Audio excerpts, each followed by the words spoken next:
Whoa, buddy. Put that thing back in its holster. We haven't gone anywhere. I don't understand. Check out the MichaelDukesShow.com for information on how to get access to the podcast. Welcome to the party, pal.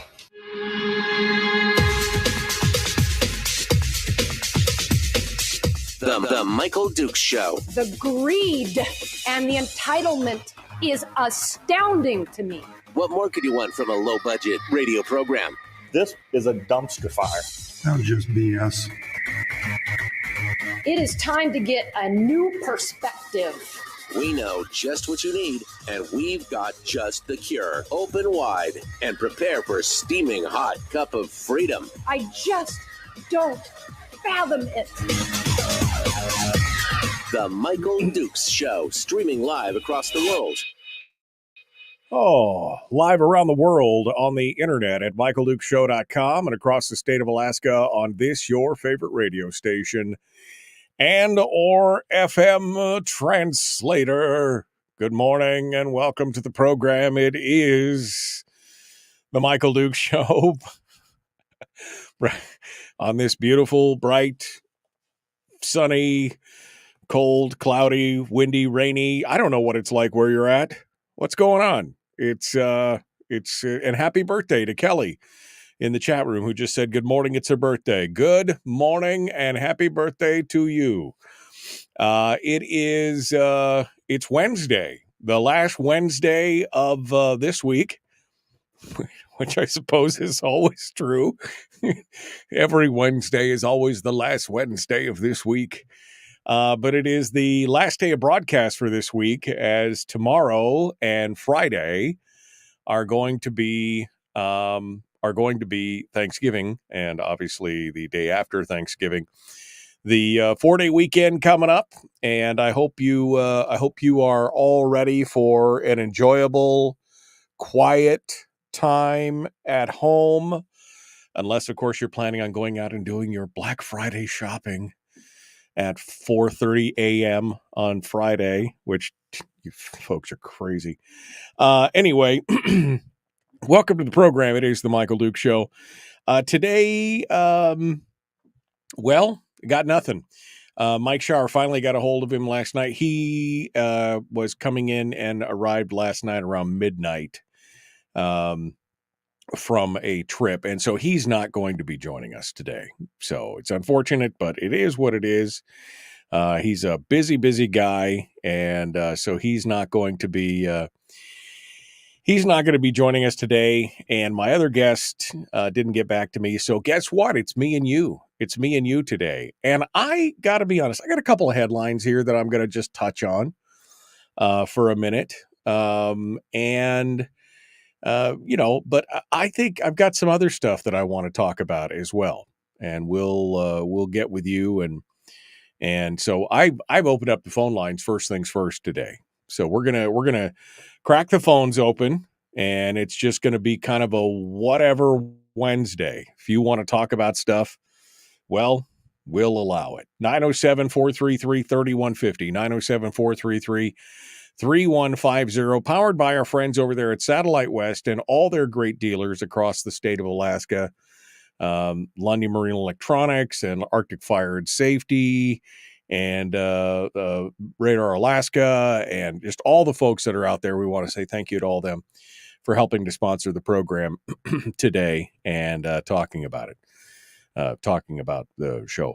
So appreciate you guys. I've got some other things that I want to talk about today, including some of the weirdest holiday traditions, Thanksgiving traditions, some of the weirdest holiday Thanksgiving food you can, and there are some that, I will eat almost anything. Have you seen me? I will eat almost anything. But even I would pause to be like, what? What? So we're going to talk about that. And we want you to participate as well. We want you to, call up and tell me what, do you have a favorite Thanksgiving maybe not maybe that's the wrong thing to say. Not a favorite Thanksgiving recipe, but do you have a Thanksgiving recipe that is just so weird and bizarre that maybe when you got married, your brand new spouse said, "You want to make what for Thanksgiving?" Maybe, looking back at it now, you're like, that was the weirdest thing that mom and dad made me eat. I didn't even, whatever. I just hit me with it. And we'll talk about that today. That's going to be part of our conversation today. Like I said, I got a few stories here that I'm going to talk about. And one of them is a Thanksgiving story. I felt strongly about it yesterday as I read the story. And as I said earlier this week, I'm kind of reaching that point where I'm kind of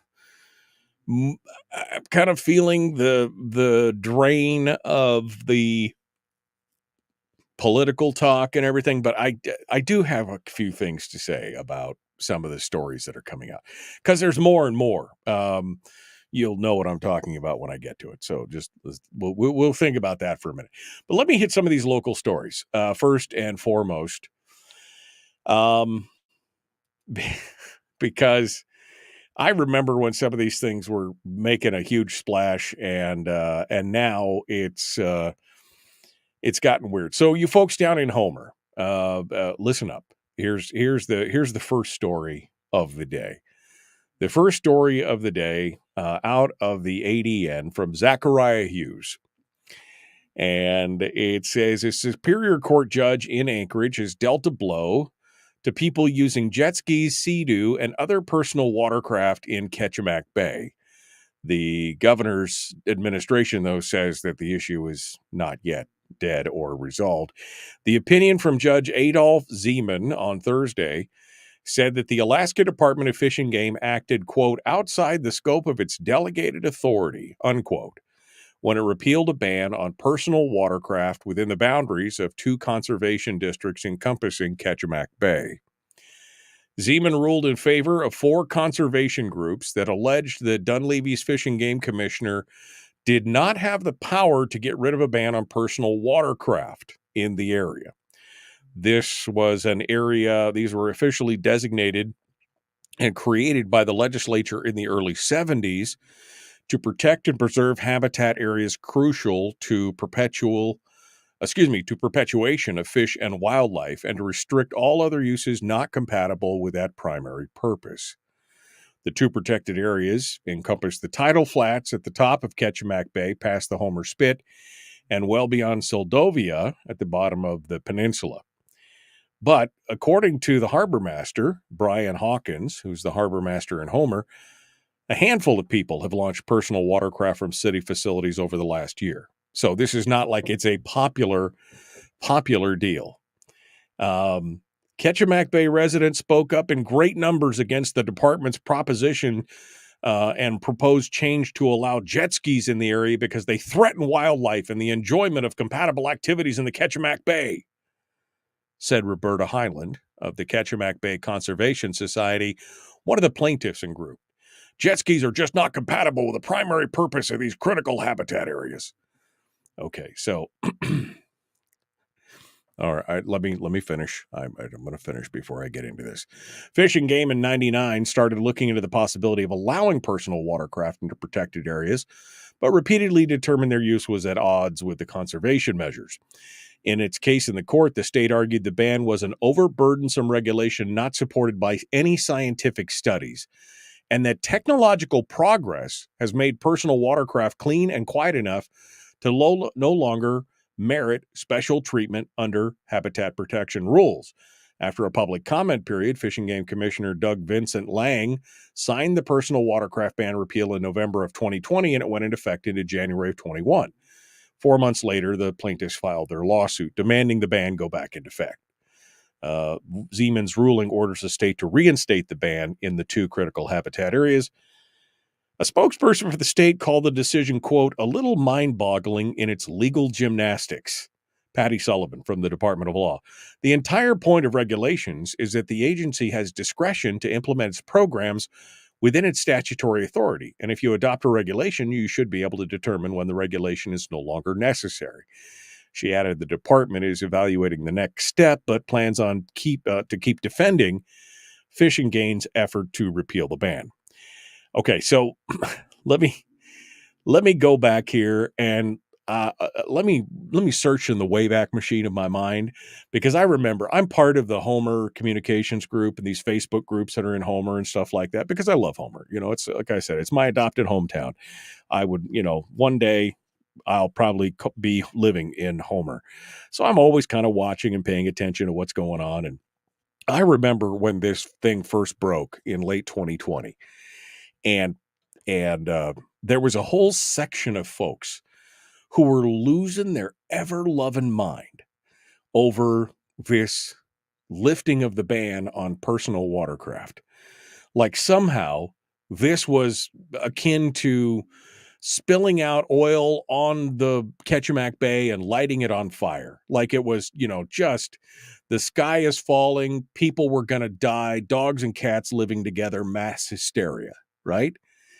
And I mean, I didn't say anything, but I'm reading this and I'm watching it and I'm thinking, man, it's a little bit of an overreaction for a couple reasons. First of all, when they instituted the ban in the early 70s and going in through the 80s and the 90s, personal watercraft, and we're talking specifically about jet skis, right, were a whole different critter than what they are today. That they were, loud, they were two-stroke. I mean, they were, it's a thing. They're totally different today. Jet skis, in fact, do they even make the stand-up jet skis anymore? I mean, personal watercraft now have become more of a larger, quiet, jet-driven, four-stroke. I mean, it's totally different today than it was 20 years ago. Let's just put it that way. Even back to 99. Let's just say 20 years ago. Totally different than it was today. And in fact, Sea-Doo even makes small boats and things like this that they still consider to be personal watercraft, even though they're a boat shape, V hull, you sit inside kind of thing. And so this whole idea of personal watercraft, while probably, maybe there was something to it back in the day when they were all two-stroke and they, could be annoying mosquitoes on the water. I mean, I was raised in the summers at Harding Lake in Fairbanks, where there were people down the way that's all they did all day, all night was run the two-stroke jet skis. Wah, wah, wah, wah. I mean, it was just a fact of life, right? I mean, it is what it is. But the fact that these people are just so incensed that I guess my question is, what's the difference between a Boston Whaler with a diesel motor or outboard motors or a dinghy or a Zodiac or one of these personal watercraft now with a four-stroke inboard jet powered? I mean, what's the difference? What's the difference other than your point of view, you're not in my backyard syndrome? I just don't want to look out on the thing and see boats on the water. I just don't want to hear you're never going to hear them. Again, they're no longer two-stroke, screamers. It's a whole different. And again, the whole thing that got me was the quote from, according to the harbor master from Homer, Brian Hawkins, a handful of people have launched personal watercraft from the facilities over the last year. Why? Well, because the water is like slightly above freezing and there's not a whole lot of call for people to go out and do this. So what is the problem? This is, again, a group of people who are they want to lock it up. They want to lock it all up. For what reason?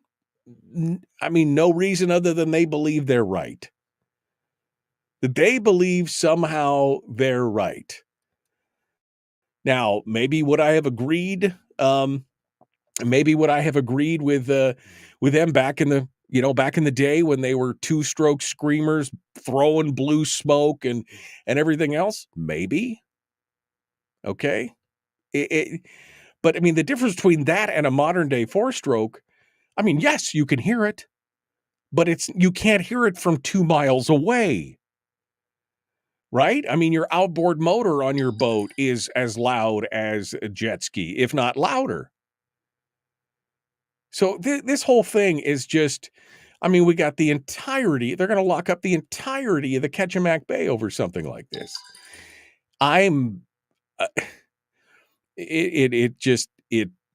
It's mind-boggling. You know, it's mind-boggling. And it's not like there's not other two-stroke motors still out there. They're just on boats that are a little larger, you know, a 17-foot craft instead of the smaller, what they call personal watercraft. They still got 2 strokes, but because it's a little bit bigger boat, they can't complain. I mean, they would complain if they could. They would complain if they could, but they can't. It's crap. I read this story and I was just like, my God, you people. I mean, again, technology changes. They want to freeze it in amber. There's a difference between preservationists and conservationists. Preservationists just want to freeze everything in amber so they can sit back and enjoy it. Oh, it's ours. Look at how beautiful it is. Conservationists are like, we want to use it without wrecking it. And that, of course, is the main change here. All right.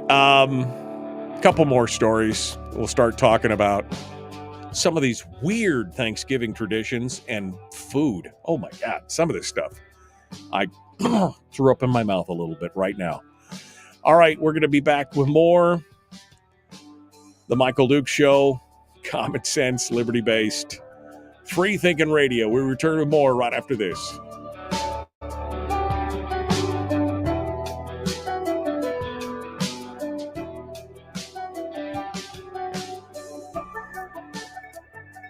If you missed the show, you can listen to it on your time with Dukes On Demand. Oh, and it's free. Like America used to be. Streaming live every weekday morning on Facebook Live and MichaelDukesShow.com.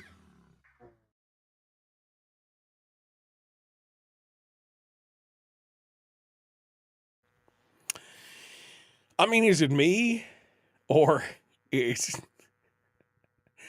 it me? Or is it just always like, what the hell? I mean, which comment is Chris Story going to squeal over, Jeannie? She said Chris Story is going to squeal over this comment. I don't know what it is.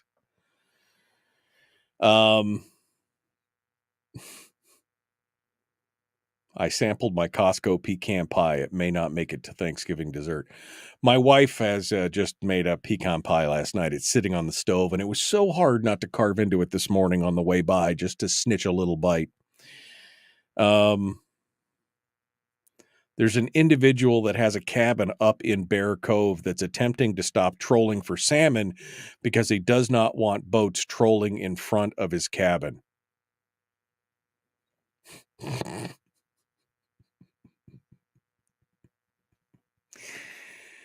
Homer is where Alaska houses its Karens and Kens, says Richard.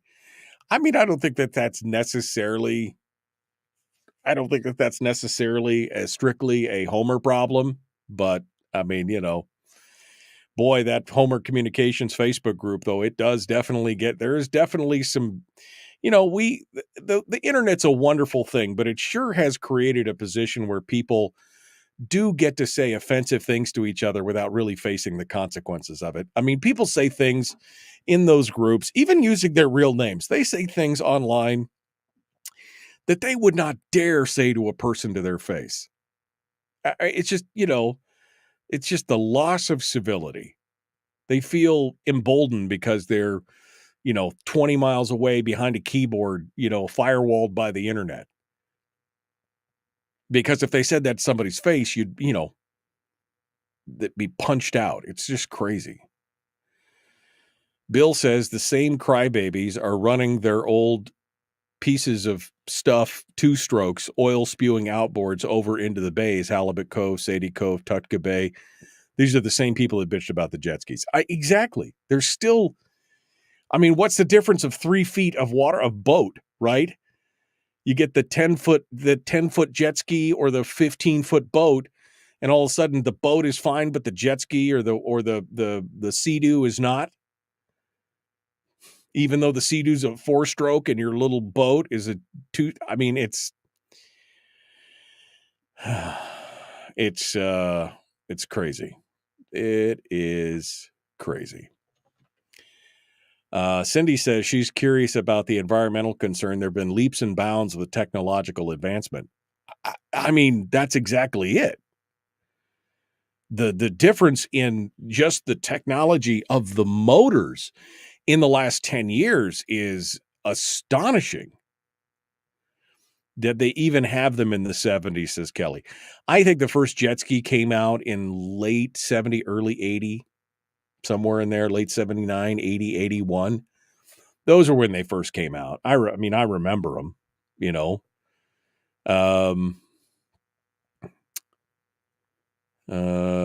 Let's see. I did a few years living in the deep South, said Brian. Deep South. Spent some time in the rural communities. Some of the stuff there was strange for Thanksgiving. Green bean casserole is better with cream of chicken soup. I wouldn't disagree with that. Try it with golden mushroom soup. That's also weird, but good. Kelly says she has some things to say about politics. I mean, doesn't everybody though, Kelly? Doesn't everybody have something to say about politics? I mean, just it is what it is. All right. Oh, really? Okay. One of the lead pushers of the jet ski ban is that crazy lady that tried to ram the seaplane with her boat because she doesn't want seaplanes in Halibut Cove. Yeah, I see that coming. All right. Well, we're gonna get back into it. Here we go. The Michael Dukes Show. Common sense, liberty-based, free thinking radio. Let's do this thing. Here we go.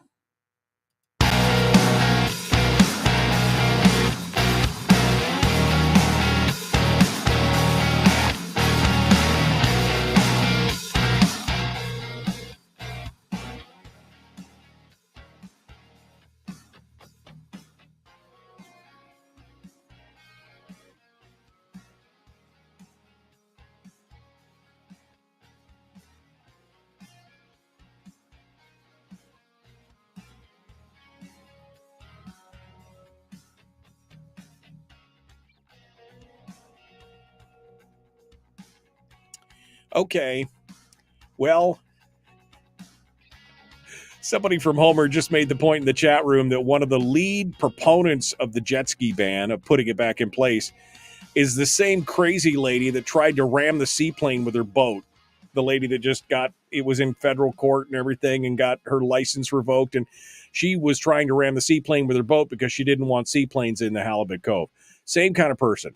Same kind of crazy. It's okay for me, but nobody else should have it kind of idea.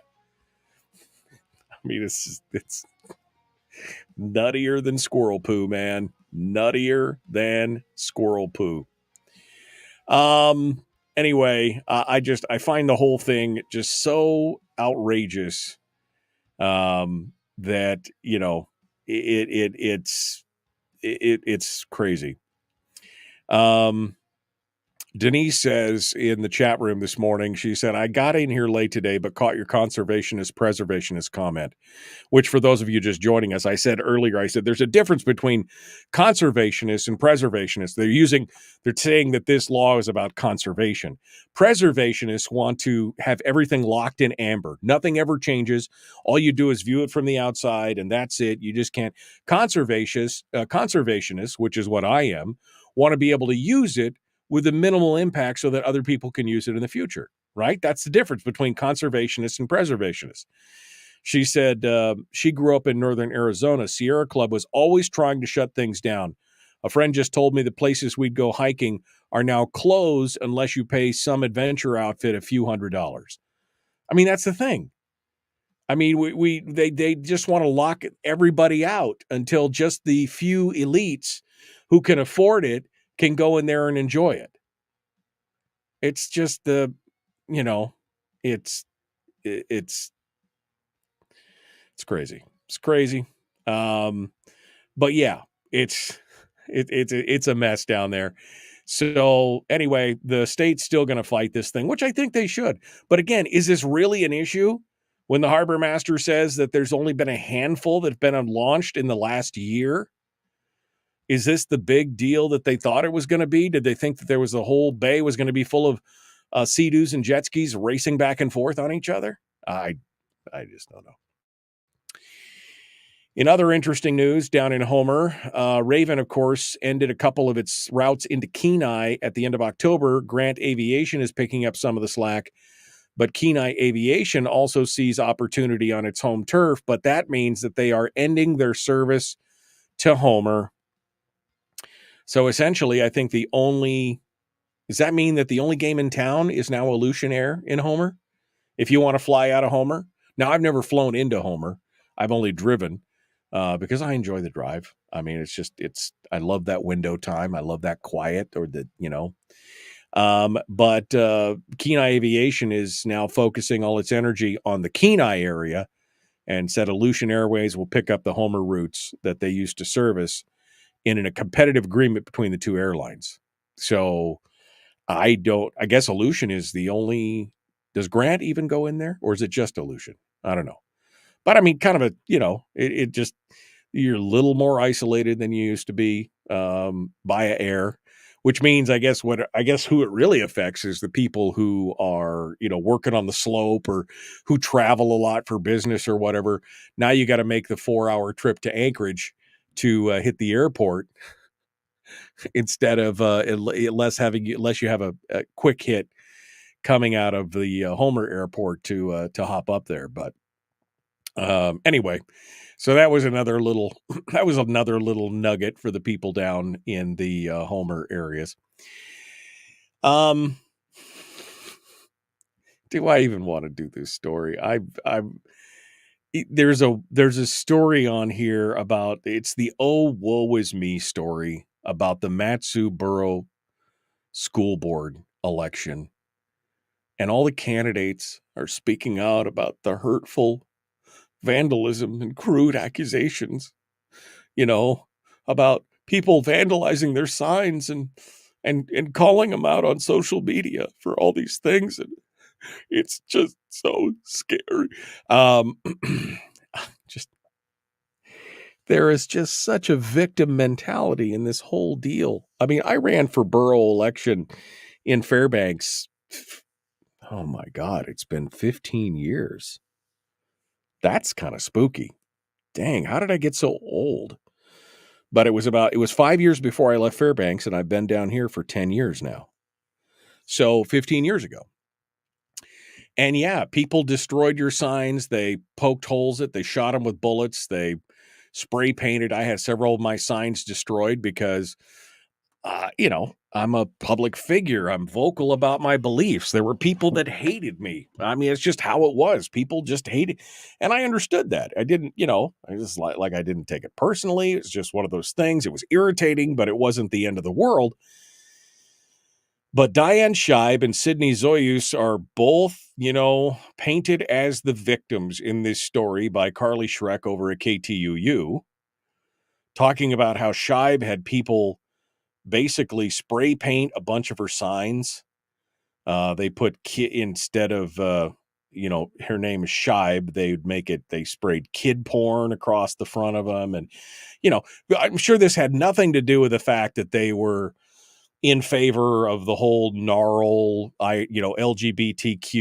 I mean, all that kind of stuff. I'm not advocating for it and I'm not excusing it. I'm just saying this is part of the problem with the divisiveness and the vitriol and the polarization we're seeing, is that the more fringe elements of both sides keep coming out. And those people who are more in the middle are like, you guys are all crazy. Right? But to me, this is just, this is not surprising. This is not shocking. What got me, though, was that All these messages were sprayed out there, and Ole Larson addressed the vandalism on his Facebook page and said, "Come on, people, stop vandalizing signs. I do not condone sign theft or vandalism towards any candidate signs, large or small. I know this holds true for other candidates. Please make sure to spread this around so it stops. If you know has done this or sees something, please contact the police. This doesn't help anyone what it's done." And what was Scheib's response to that? Well, you should attack the perpetrators to the same degree that they are attacking the signs. So he should call the people who are tearing up the signs kitty porn thing, or, I don't know. What does she want? He's out there making a public post saying, don't do that. But it's not enough. It's not enough. And then Zoyus, of course, who lost her campaign against Kathy McCollum, said she had people leave voicemails on her phone, comments on her social media pages, accusing her of sexual grooming. And, again, these are all the people that wouldn't take a stand on or a stance on one way or the other. And so it left a lot of people to question what was going on. By the way, Scheib was the one that kept telling people she's a conservative. So you got liars being liars. Zoyu said situation turned frightening after someone went so far as to post her family's address on social media. Come on, you don't have Secret Service protection. It's not like it's that hard to find somebody's address in the state of Alaska. It happens all the time. This is like it was a threat, like you got outed or something. I just don't know. They're painting these two as if they are victims. Then they bring in their useful idiot. That's probably not right. That's not nice of me. I shouldn't say it like that. I guess useful idiot is that's not what I should have said. They brought in their malleable stooge. Is that even better? I don't know if that's even better. Their moldable stocking. Anyway, they brought in the student representative on the Matsu school board, this kid, Ben Calendo, who is the one that I, tried to say, I've got a voting right to vote on these things. Somebody whose mind's full of mush have been filled by a bunch of nonsense from somebody, in the school or whatever. And they finish up the story talking about how the district had made headlines by banning trans students from bathrooms, limiting the representation of the school board meetings and all this stuff. He said, he's quoted, the student rep, Ben Calendo, a student. He said, Larson and McCollum have both been difficult to work with as a student representative, and that the board could use a fresh perspective. He said a lot of students were watching this particular election, and the attacks against Scheib and Zoyu set a poor example of the democratic process. Dude, you this is like a David Hogg situation. This whole thing, this whole story, just painting them as the full-on victims, like this was the reason that they lost. You lost because you lost in the competition for ideas. Your ideas were not embraced. Your values, your concerns, they were not embraced. They did not buy. Yes, there are fringe elements out there, and this is what happened when the fringes get involved on both the left and the right that do stuff like this, and people like Ole Larson can call it out and say, hey, don't do that. That doesn't help anybody. I don't support that. Call the police. And it's still not enough for you. You're not a victim. You're an adult. Put on your big girl panties or big boy pants and do what you just suck it up, Buttercup. That's what happens. You keep throwing out these fringe ideas, and this is what's going to happen. Fringing stuff is going to come out. Don't be surprised when it does. Know that that's what's going to happen. I got attacked 15 years ago. I got attacked. They destroyed signs. They called me names. They posted on social media what a bigot I was, or what a tyrant I was, or what a moron I was. It hurt my feelings. Okay? The fact that KTUU actually even reported, it must be a slow news day. It must be an absolute drag-tastic slow news day. That's all I could say right now. Because this makes no, and both Ole Larson and Kathy McCollum both declined to. You're not going to. I'm not going to participate in this stupid article. Oh well, I have nothing to do with any of that. Why would I even? If I was a candidate, why would I even?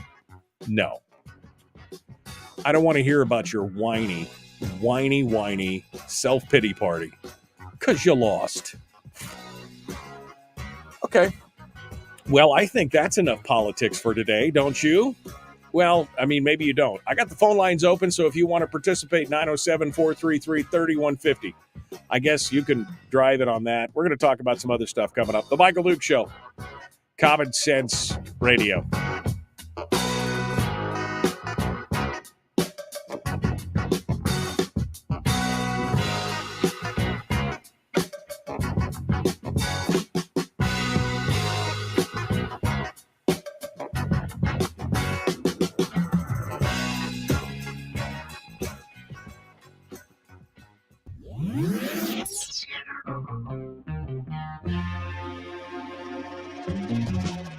Running on 100% pure beard power. Oh, also some coffee. We dip our beard in coffee. Ha, nice beard. The Michael Duke Show.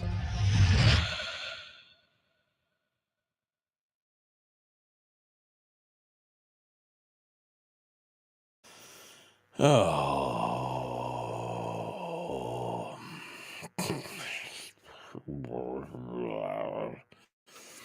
Sorry.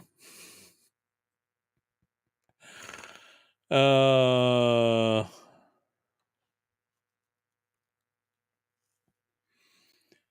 going back over here to see what you guys are thinking. A smart thing to do is put wind power in Palmer and Valley, but we are Alaskans. I mean, even that's not, Robert, it's not constant enough to create a lot of the problems.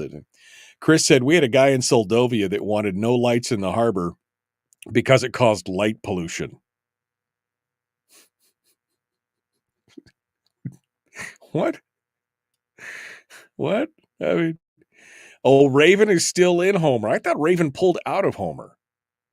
Kathy and Bill and Melody.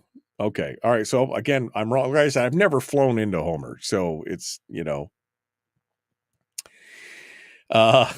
Gail said she saw this news story that I was just talking about in the news, that the sniveling was pathetic.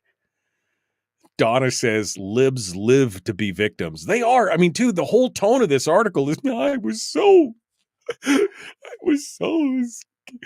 just can't believe it. And he didn't take a strong enough stand when he came out and told people not to do that, or he'd call the police. That was not a strong enough stand. And I was like, what do you want? You want him to threaten to go burn people's houses down? I mean, just no. Holy cow. Did you get your cat gutted and hung on your door? No. Did you get shot at? No. A friend of my dad of mine did run and did in our small town. Politics is ugly. Again, none of that stuff is right, folks. But, I expected it when,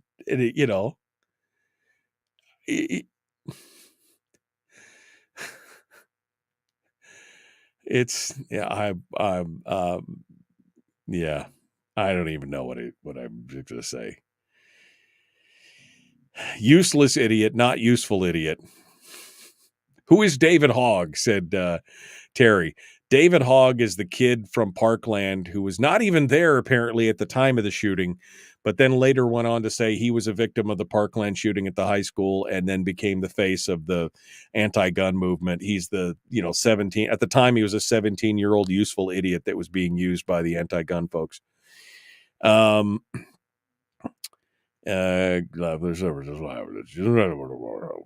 Okay. I've been called every name in the insult book, says Donna. Put on your big boy pants if you're in public service. Yeah, that's what it is. That's exactly what it is.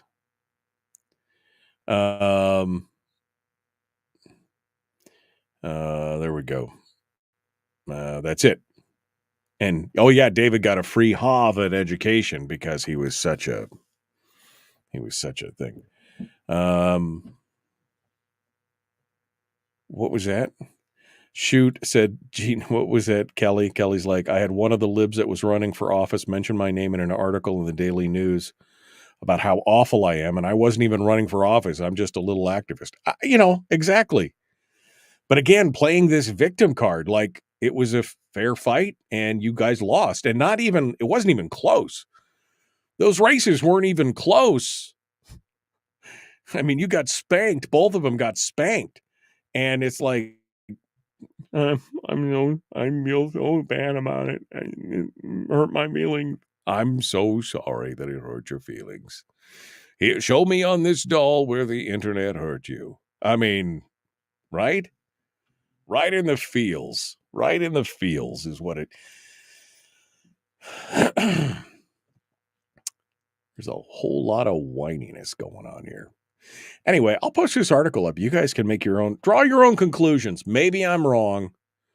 Maybe I'm wrong about this. And it's just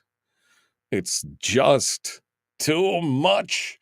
Mat-Su school board candidates speak out about campaign vandalism and crude accusations. Oh, help us all. I just don't even care. Okay. Phone lines are open. What am I going to talk about next? I don't know. Somebody call up and let's talk about something. It's on you. It's on you, the listeners. There's 50 of you here in the chat room between Facebook and YouTube. Somebody call up and talk about something. I don't know what. If you want to call up and talk about the whininess of these, yeah, feel free. Feel absolutely free to do so. The whiny. Boy, everybody's whiny. The jet ski people are whiny. The plane ticket are whiny. It's all whininess. Okay. Here we go. Why aren't you calling? That's my question right now. You.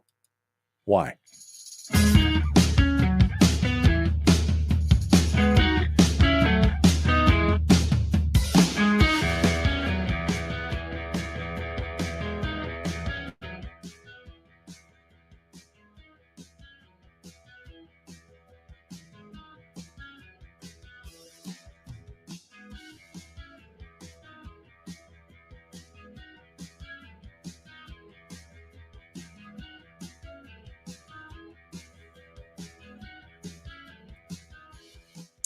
Okay. Well, it's Wednesday, the Wednesday before Thanksgiving. And I think I just did my last political story of the week. Do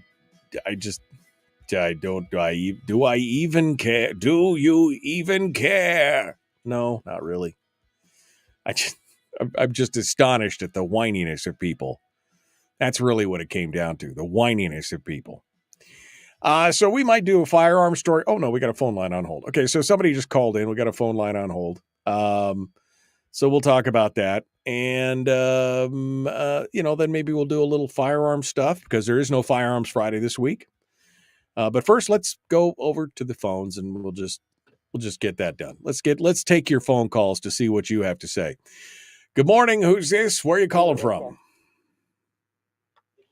Good morning, Michael. It's Melody McCullough. How are you this morning? I am doing fine, Melody. How are you on this fine Mat-Su Valley day? I'm cold. I just got back from warm Denver, and I'm freezing my patooties off. Oh, it's 20 degrees warmer than it was yesterday or the day before. I mean, what are you complaining about? Come on. Yeah, I was short sleeving it in Denver. I was like, oh my gosh, I don't even have to wear a jacket. It was so nice. But that's not the topic why I wanted to call. All right. Well, hit me with it. I saw something on Facebook today about the school board being sued. Now, correct me if I'm wrong. I know everybody in the chat room probably can contribute about being sued or something like that for the book banning, the banning of the books that aren't being banned. There's a big old, I saw it on Facebook somewhere this morning, and I was half asleep. So yeah, we talked about I this. can't- Yeah, we talked about this earlier in the week. The Northern Justice Project and the ACLU have filed a suit over the Okay. banning of what they're calling the banning of 56 different books. Some of which I'm Yeah, that's what I saw. curious about. So anyway, go ahead. You have some thoughts on this? Like I said, I was out of town, so I didn't catch your Monday show, or your Tuesday. What's today? It was Wednesday. Your Tuesday show. But I just wanted to know, is this another just like whining about signs thing? Like, is this? Do we take this seriously? I guess is what I'm asking. Is this something that needs to be taken seriously? Well, it's a lawsuit, so I would assume that yes, you have to take it seriously in some way, shape, or form. Now, you said it was a ban that wasn't a ban. So, what do you mean by that? I mean, have these books been removed from the kids' library? Well, they're removing the books out of the elementary and middle school levels. However, these books are still in the public libraries. You can still buy them in bookstores. So if parents want their kids to read those types of books, knock yourself out. But from what I'm understanding, they're not being banned. They're being removed for age appropriateness. So I do believe they will still be in the high schools, but not in the elementary or the middle schools. Well, I mean, I guess that That's again. my understanding. Yeah, no, I mean that would make sense. I didn't understand some of the books that were on the list. The Lovely Bones was one, which is a murder mystery. The Kurt Vonnegut's Slaughterhouse-Five is on the list. I mean, I know it deals with some issues of World War II and some, but I mean, some of the books I didn't understand. Some of them, yeah, I agree, but it's like you have to kind of read between the lines, kind of thing, and some of the books are maybe shouldn't be removed from those age levels, but as far as I can remember, when I was in high school, which was a long time ago,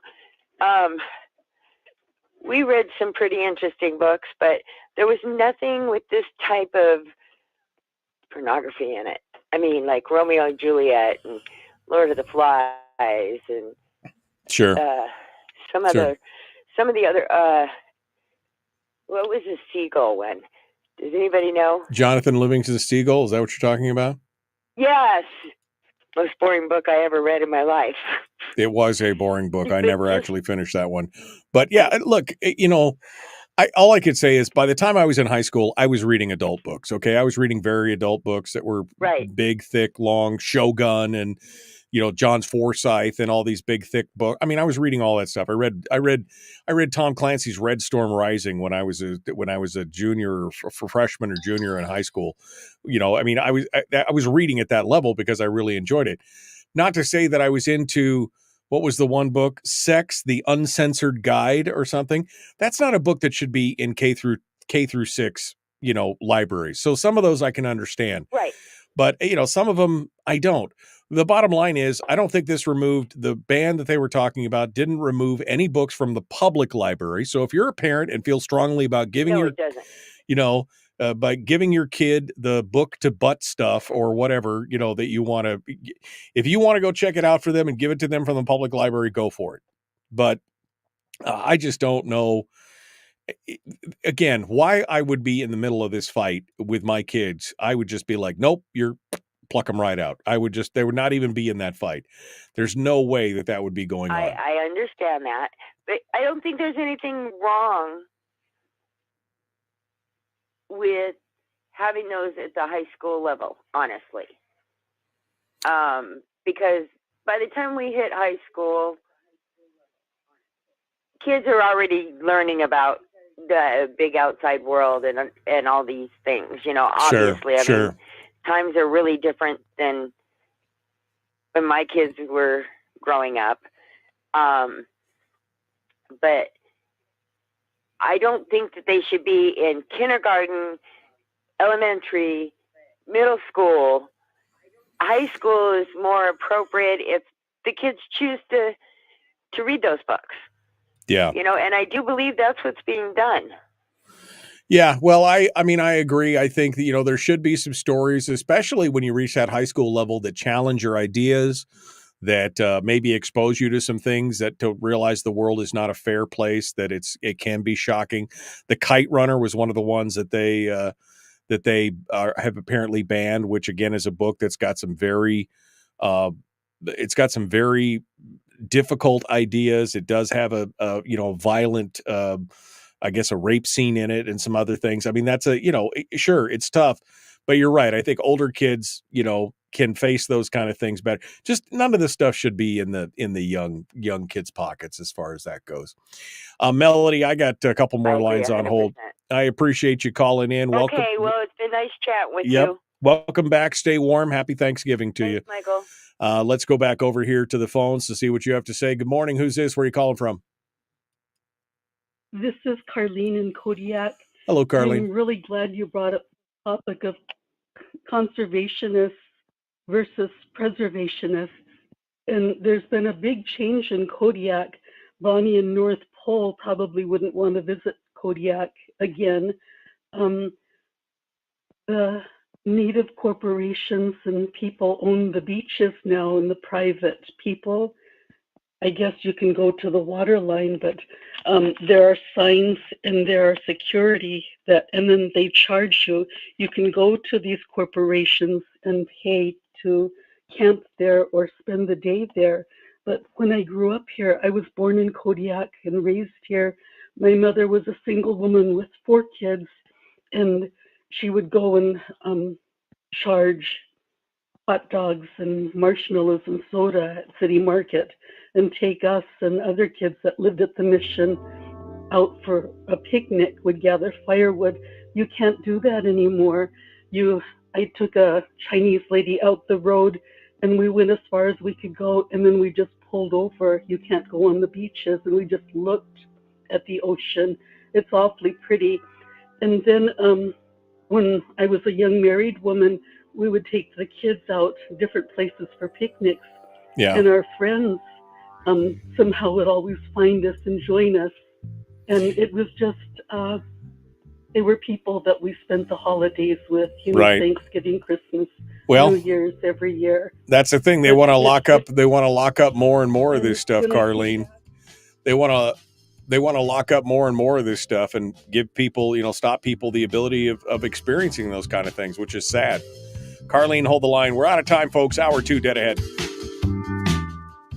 Sorry, Carlene. I was up against the break there. I had to go real quick. You were saying. Oh no, that's all right. Yeah. Final thoughts. My friend and I went out the road, and I wanted to lay on the sand, to earth.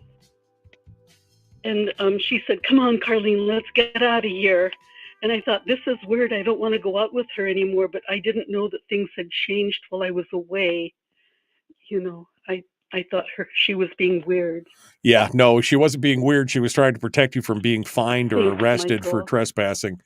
That's the fact. All right. Thank you, Carlene. I appreciate it. Happy Thanksgiving to you. I hope you enjoy the holiday. Thanks for coming on board. All right. What are we going on here? Jerica said, man, why, why?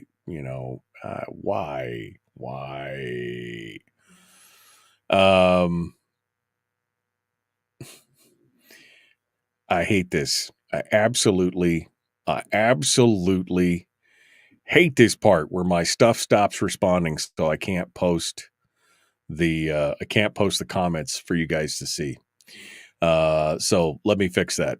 Let me fix that right now.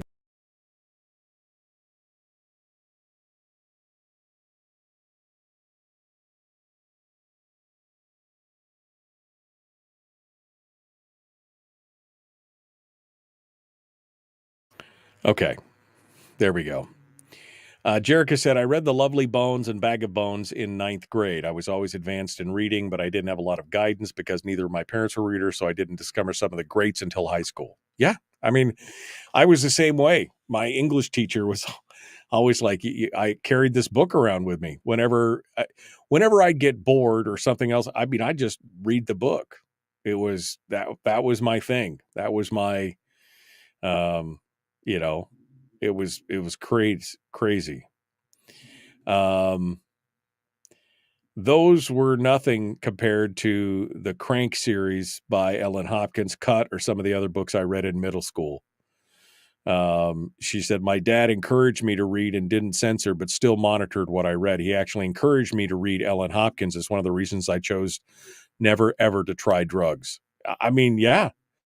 If you could paint a picture that's, gruesome enough for some of these kids, even kids will get it at some point. I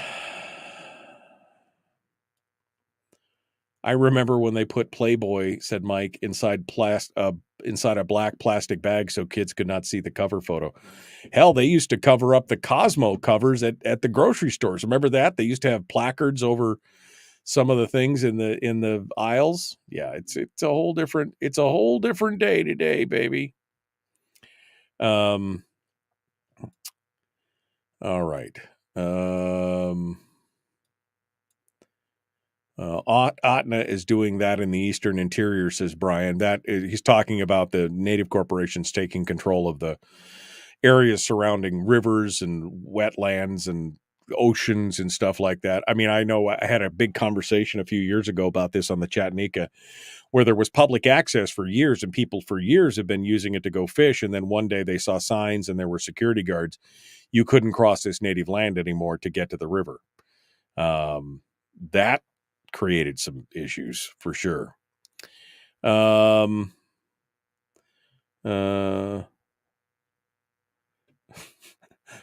My local librarian would not let me check out James Bond when I was in 2nd or 3rd grade. Back then, it took a village to raise kids right. No, today that she'd probably hand you a book that said, Deborah has 2 mommies or whatever, or, the uncensored guide to butt stuff or whatever. And it'd be like, great. Denise says, 2 of my grandkids got caught reading under their desks in class. Hello, teachers, step up the pace of your class. We were talking about this the other day that, I was always an okay student, but I was never a great student in school. And in looking back and in hindsight, I realized it's because I was bored out of my mind. I learned more. I've never stopped learning. I'm always reading about something, trying to get more information, learning about things that I'm interested in, things that I probably could never really fully grasp, like quantum mechanics. I have a fascination with quantum mechanics, and I have a rudimentary grasp of it as it is, but I love the concepts and the ideas behind it. I've never stopped learning about that. I've never stopped learning, period. Always trying to get more information, always trying to find something more. And that just proved to me that it wasn't that I didn't love learning. It was just the way that they were doing it was boring me to tears. So irritating to see that. I wish there had been some kind of homeschooling movement when I was younger. I wish there was the internet when I was younger. I could have had access to the whole brave new world of stuff that things that, all of this stuff instantly at your fingertips, all this information, all these learning things. It's great. Yeah, parents should encourage their kids and take them to the local library. However, not all parents want their children to have access without their control. Just removing from elementary and middle schools. Public libraries will always be the main option. I agree. That's exactly what should happen. That's exactly how it should go. You shouldn't put controversial material in school libraries, up until high school. If you want to put it in at high school, I figure by that time they should have a good grounding. But Tim says, I'm tired of learning. Well, you're green, you're growing, or you're ripe and you're rotten. One of the two, my friend. That's all I can say. If you're green, you're growing. If you're ripe, you're rotten. So keep learning. That's what I'm saying. Keep learning. All right, well, let's continue on. I've got one phone line on. Whoops, they dropped off. Phone lines are open. If you want to call in, feel free to do it. Here we go. Michael Duke Show. Common Sense Radio.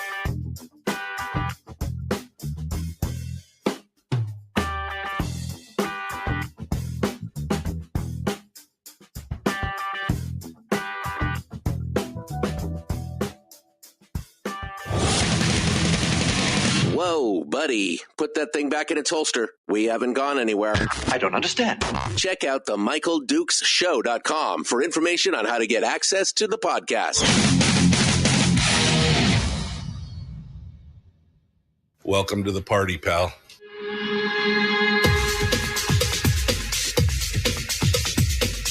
The Michael Dukes Show. The greed and the entitlement is astounding to me. What more could you want from a low-budget radio program? This is a dumpster fire. That was just BS. It is time to get a new perspective. We know just what you need, and we've got just the cure. Open wide and prepare for a steaming hot cup of freedom. I just don't fathom it. The Michael Dukes Show, streaming live across the world. Live around the world on the internet at michaeldukeshow.com, where you'll find everything, including the audio-only live stream, links to the podcast, which is available pretty much everywhere, including our favorite place, Spotify. If you want to listen to the podcast on Spotify, you can. And, of course, links to our social media sites on Facebook, YouTube, and Twitch, where we simulcast the radio show each and every day. We got just over 50 people here watching us this morning and joining us in the chat room, so feel free to come in and join all these knuckleheads in the... Sorry. Join all the people, the fine, fine people. My dad's in there too, in the chat room to talk about all the different things that you want to talk about. Also, of course, broadcasting live across the state of Alaska on this, your favorite radio station and or FM translator. So come on in and join us. Today's the final day of broadcast for this week. We will be off tomorrow for Thanksgiving and on Friday, taking a much-deserved 4-day weekend, if I do say so myself. And going to just enjoy it. So today is the final day. We just finished up with politics. I guess the final comment, I got one line on hold. We're going to get to the caller here in just a second. But the one line we were just talking about, we were talking about schools and the books and the bans and the lawsuits and everything else. And Brian said, he kind of wins the internet with this comment for the day. Brian said, the funny irony is the librarian who claimed libraries should be safe spaces. Least safe space that I can imagine. And I would agree. I would 100% agree that libraries for ideas are not necessarily safe spaces, because you will find books there that challenge your ideas, that challenge your philosophy, that challenge your own baked in biases. Now, they may change your mind or they may reinforce it, but the only way you're going to sharpen your mind is by being challenged. Libraries are bastions for that. So you're right. It's ironic that they call them safe spaces, because they are not safe spaces. You will be challenged. And I think it's a good thing. Absolutely a good thing. No, Mike Shower today, not him. He got in last night about midnight. I got a text and he's beat. He's wiped out. So he's not going to be joining us today, and we're going to we'll see him next week, hopefully. Fingers crossed, we'll see him next week. Meanwhile, phone lines are open. We're going to talk about some weird Thanksgiving traditions and more weird Thanksgiving food. I mean, some of this stuff is so just no. Some not so weird, but we'll talk about that here in a minute. Let's see what you have to say out on the phone lines at 907-433-3150. Good morning. Who's this? Where are you calling from? Randy in Fairbanks. Good morning, Randall. What is on your mind, sir? Well, I was starting to wonder about pigeons. I was wondering, where all are they? They taste horrible. Here in Fairbanks, we have pigeons, but I don't think we always had pigeons. Somebody brought them up, and I remember a lady who used to call the radio talk shows here in Fairbanks named B.J. Lehman, and she would adopt dogs and things like that. But she complained against whoever it was that originally brought a pair of pigeons up to Fairbanks, because she felt that pigeons suffer up here in the frigid cold of Fairbanks. They probably do a little bit, or some of them, I imagine. But it got me to wondering, since pigeons are not indigenous to Alaska, do all communities in Alaska have pigeons? For instance, I asked on the chat room yesterday, I think, are there any in Wasilla? And somebody answered that yes, and that they're everywhere in every town. I don't know if that's true or not. I just now asked in the chat room, are they in Homer? And I know you've been around a lot of different places. Maybe now some people may not even pay attention to pigeons. Some people are tuned in to whether they're there or not. But have you seen towns with no pigeons? I don't recall. I know that there's been pigeons in Fairbanks. I have seen some pigeons down here in Anchorage. I don't know if there's pigeons in Homer. But I imagine probably, since it's more temperate, for sure.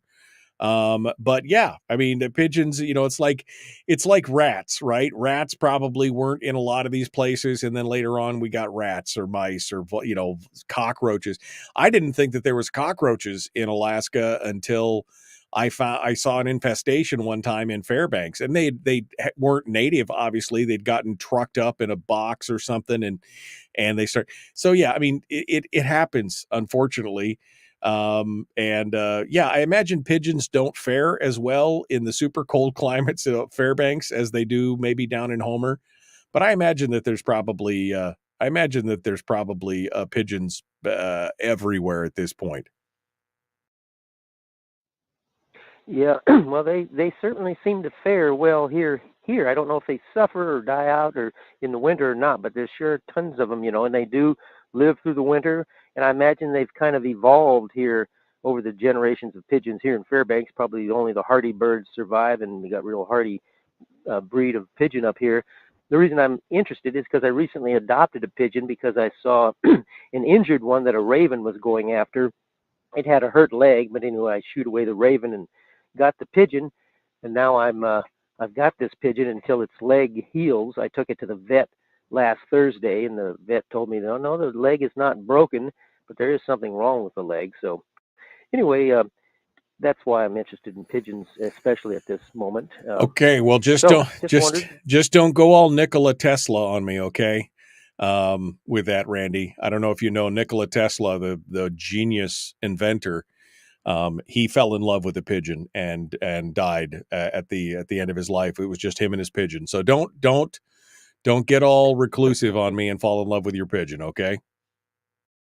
Oh, I won't. Okay. No, okay. Thanks, Randy.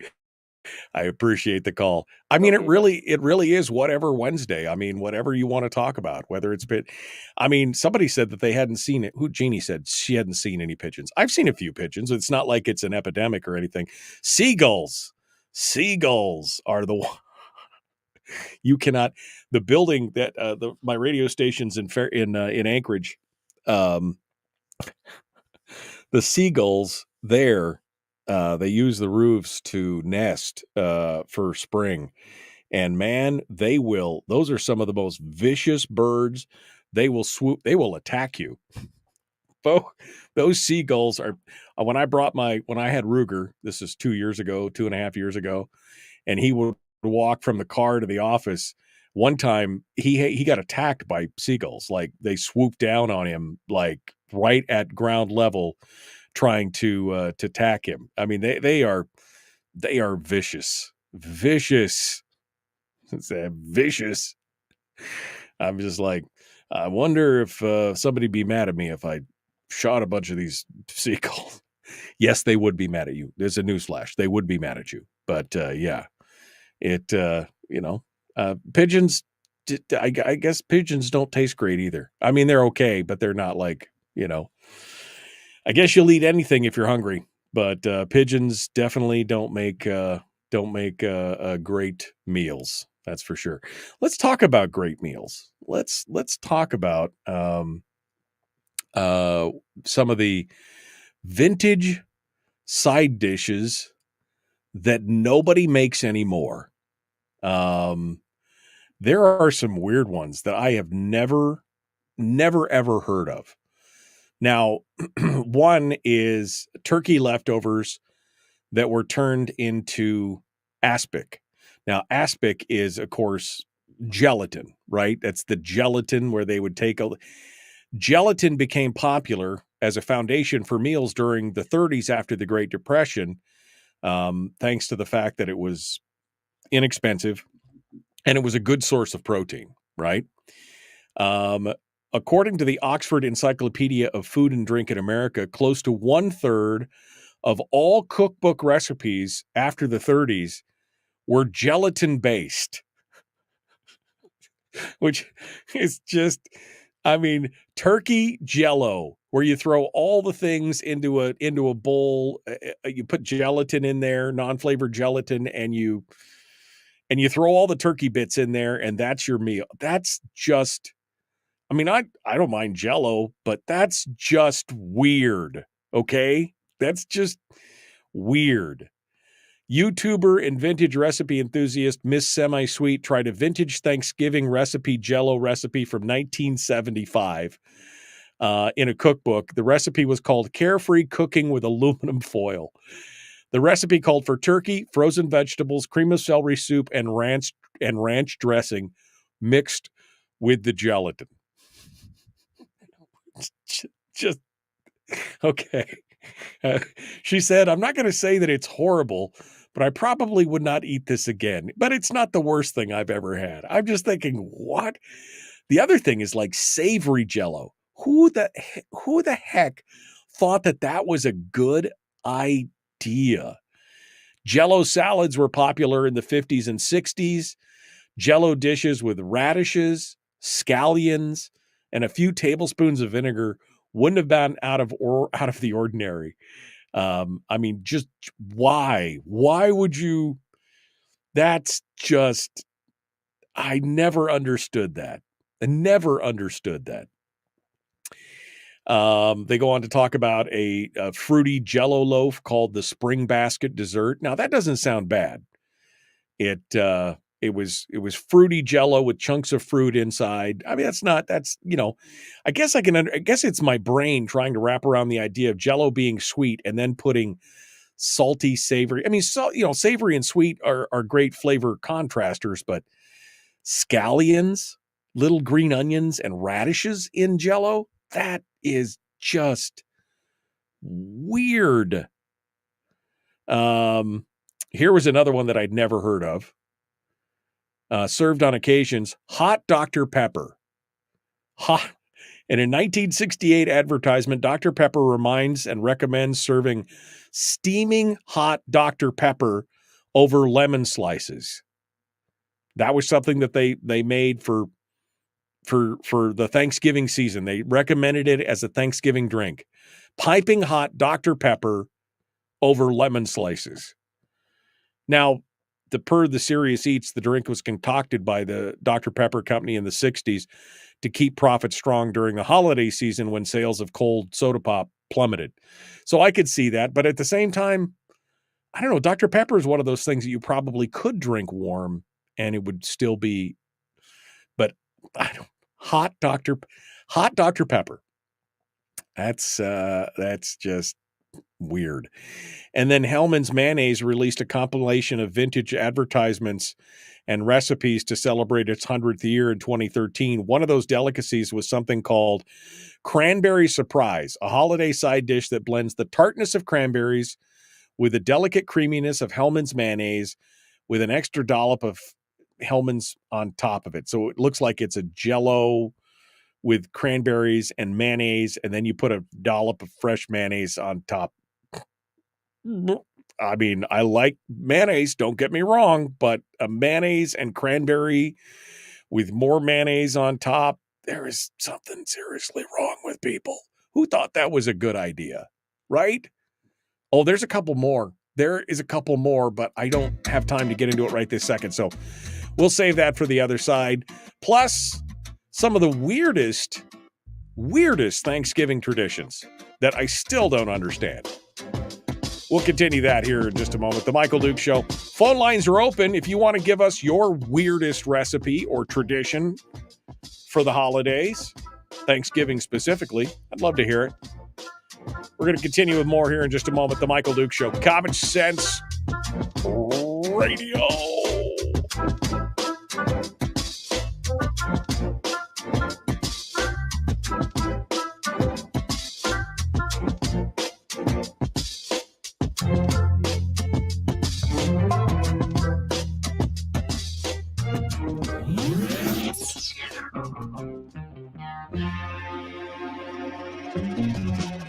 Running on 100% pure beard power. Oh, also some coffee. We dip our beard in coffee. Ha, nice beard. The Michael Duke Show.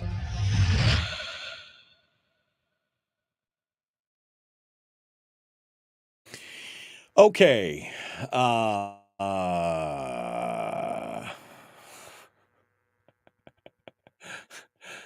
I've just Jell-O dishes with hot dogs and spaghetti. Oh my.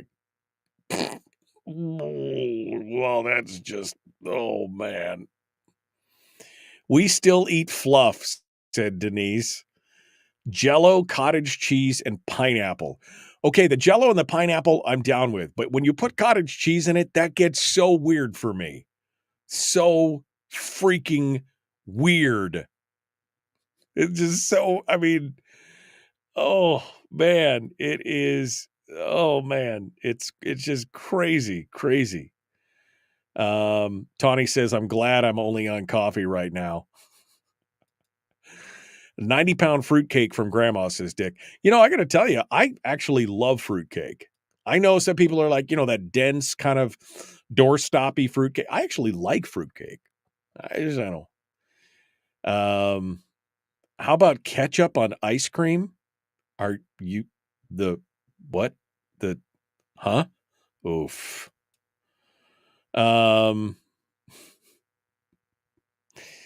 Yeah, I know squab is I've never eaten a pigeon, but and I know they make meals out of it and stuff like that, but SpaghettiO chocolate cake.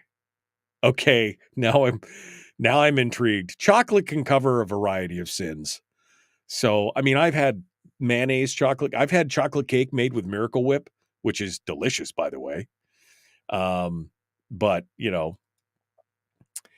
my mom likes to eat what? Kelly says, my mom likes to eat onions and a glass of buttermilk. Ooh, why don't you just have a greasy pork sandwich served in a dirty ashtray? I'm just asking. Oh, dang. Dr. Pepper. I was served a dish in Florida that was a halved pear on a bed of lettuce with mayo in the middle of the pear. I literally just felt my stomach flip a little bit over that one. I love all those things, but not together. Peanut butter and mustard. That would be interesting. Eskimo Libertarian says she likes to do a little bit of a Thanksgiving boil, seafood boil, which is, again, that's more traditional. They didn't really do too much with turkeys, but they did a lot with lobsters because lobsters was the poor man food back in the day. That was the poor man's food. Oh, man. David said, I wonder what the Donner Party had for Thanksgiving. I think the Donner Party had a little man burger helper. That's what I think that they had. I love fruitcake. Everybody loves fruitcake. I think that's like the bad joke is that everybody loves fruitcake and they just make fun of it. I don't know why. Fruitcake is delicious. My folks' favorite nighttime snack was a glass of milk with cornbread and a little honey. That's my dad. My dad loves that. He'll take a big chunk of cornbread and put it in a glass and then eat it with a spoon. It's like, it is, and it's delicious. It's delicious. Pigeon stew, dill pickles and peanut butter. Not a bad combo. I've had that. I hate fruitcake, says Chris. Fruitcake is freaking gross. Leela said, I've had fruitcake that earned its reputation for being a doorstop, but I've also had good fruitcake. The baker had the good sense to call it something else so people would give it a try. Again, I will try any fruitcake. I've had those ones that they used to send in the mail. Remember, they'd send it in the mail. It was in the tin and it'd been there for a year or whatever. It's good. There's nothing wrong with that. That's it, you know. Here we go. We're going to jump back into it. The Michael Duke Show, Common Sense Radio. I mean, I'm ready. We're going to continue on with some of these weird side dishes that you've never heard of that are just God, please stop me now. Here we go. Common Sense, Liberty-Based, Free Thinking Radio. Let's do this thing.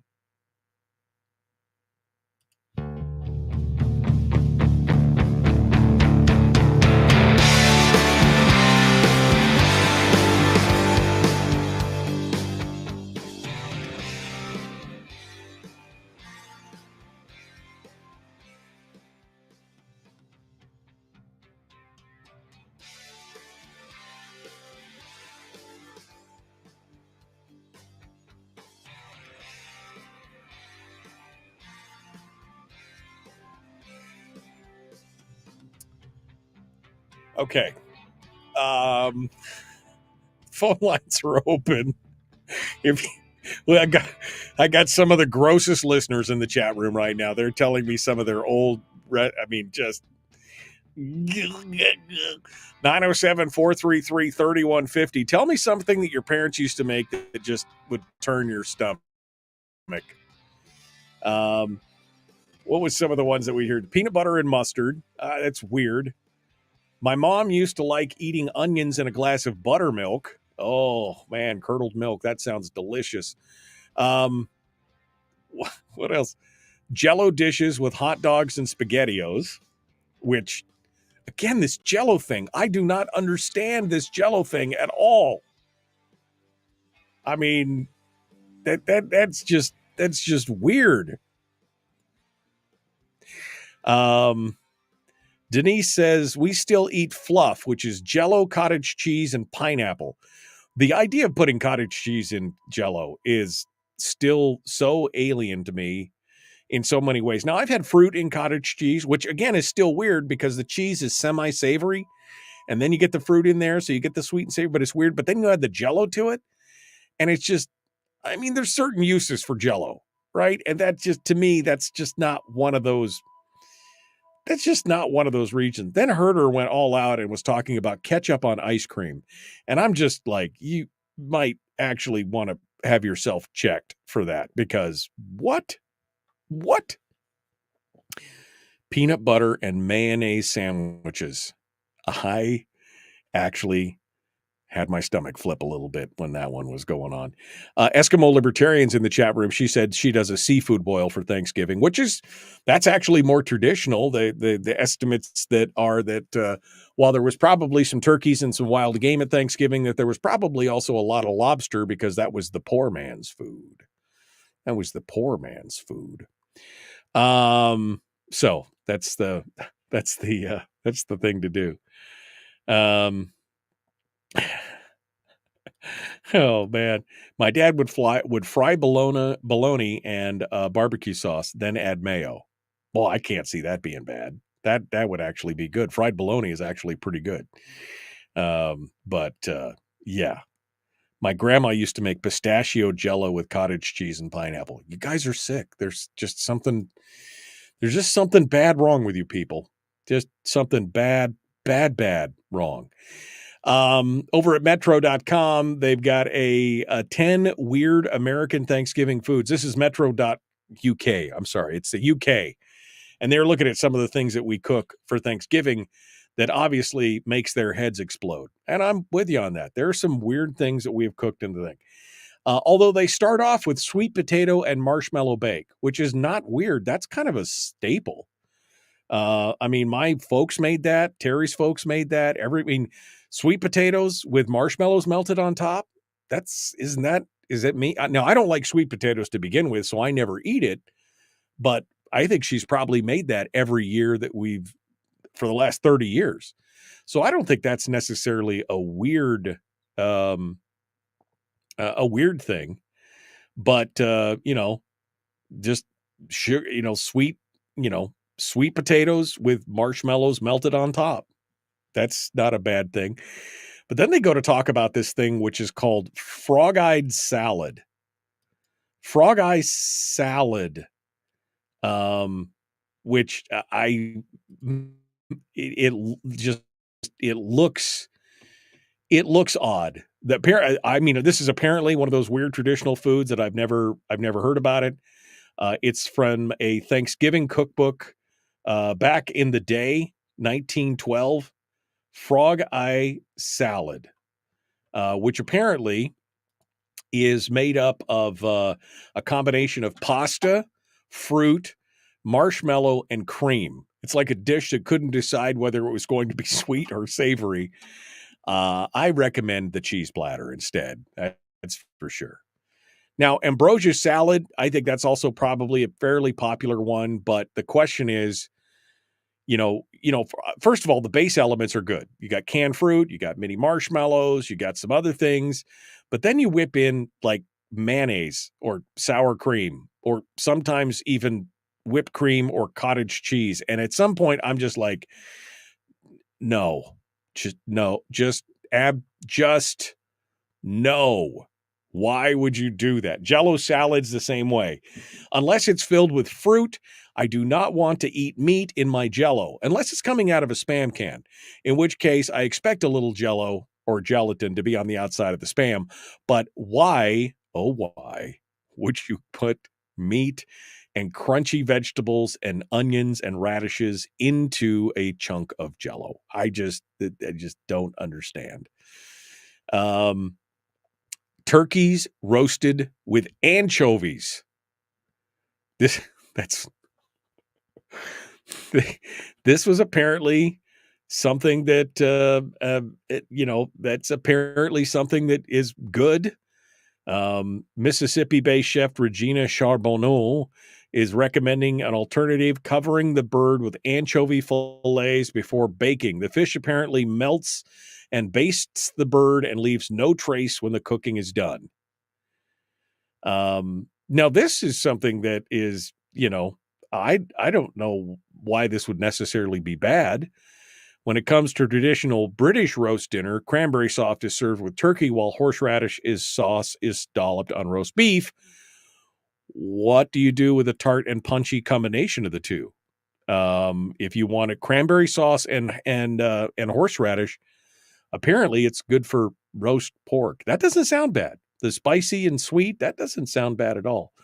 But the weirdest, the most bizarre, why the abomination, the actual abomination of this recipe from apparently the 1970s is called ham and banana casserole. It's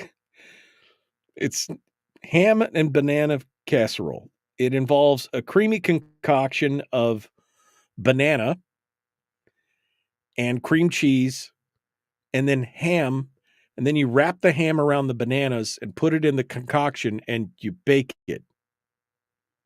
And it's great for breakfast the morning after Thanksgiving, or the morning after you died, apparently. It's great for that because you won't have to eat it. Ham and banana, I have nothing. I have nothing for that. That is the most bizarre thing that I have actually. This came out of the mid-century menu. This was McCall's casserole book. Bananas wrapped in mustard slathered ham, covered in cheese sauce. That's the whole thing. Why would you even, it's bad. It's really bad. It's disgusting. It's the thing. Anyway, so that's just another recipe that you can try. If you want that recipe, I'll actually post that recipe in the chat room, just because somebody out there is a glutton for punishment and wants to give it a try. I'll just post that recipe up there. The mid-century menu ham and banana casserole. I don't know why. Why would you? All right. So that, and nobody else is calling up with their weird recipes. I can guarantee you that almost all of the weirdest recipes you've ever had probably include Jell-O in them. That's all I could say. The weirdest, most bizarre holiday recipes almost always include Jell-O. That's the bottom line. Which again, in and of itself, Jell-O is a fantastic treat. Parfaits and things you could do and make other stuff, and Jell-O pudding is amazing. But Jell-O with savory stuff just needs to die in a fire. There just needs to, you just kill it with fire. That's it. There should be no more of that stuff. The only Jell-O with meat that I want to eat comes out of a Spam can. That's all I could say right now. For sure. Okay, what else do we got here? 32. No, we're not going to do that one yet. Here we go. The weirdest Thanksgiving traditions ever. The weirdest. I was going to do this whole story because there's a story over in Good Housekeeping. That no, this isn't the story. Where it was from The Nation. I must have closed it because I was so pissed about it. It's a story about, have you noticed the last 3 or 4 years how Thanksgiving has now become anathema? And somehow by celebrating Thanksgiving, we're basically giving a nod to the genocide of the Indian nations. That's the theme. You just Google it right now. You can find it, the story behind Thanksgiving and the first Thanksgiving and how it wasn't all peace and harmony. And it was all leading to the genocide of people and the Wampanoag tribe. It's genocide. If you celebrate Thanksgiving, you celebrate genocide is essentially the whole theme of it. I was going to do a whole rant on this and decided, no, that's it. I just told you what my rant was going to be. How stupid that 400 years ago. And there's still, now, yes, was it horrible? I'm sure it was horrible. Was there genocide? I think there was war. I don't think it was genocide, but hey, what a potato. But it was 400. The one comment in this story on The Nation that got me was, that we're still suffering the trauma of that first Thanksgiving. We're still suffering. It was 400 years ago. Show me a person that's still suffering the trauma from something that happened 400 years ago in history. That one single event is now. Shut up. Okay. So I got one final segment here coming up, and we're going to do the weirdest Thanksgiving traditions ever. And it's just where we're going to go. We're just going to go. So I'm going to be back. The Michael Duke Show. Common sense, liberty-based, free-thinking radio. Check us out on Facebook, facebook.com/Michael Duke Show if you want to come in and be part of the chat room. We'll be back. Don't go anywhere. We'll return to more right after this.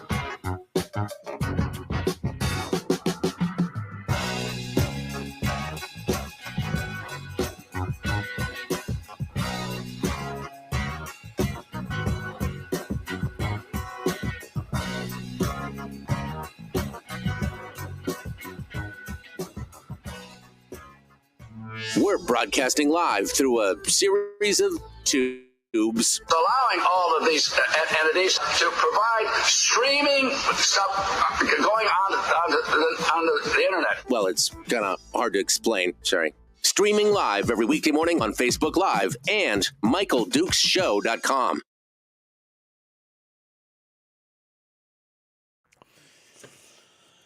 Okay. Gun stories. You know what? I didn't even get to the gun stories, Brian. I was going to, but I'm okay. I'm just okay for today.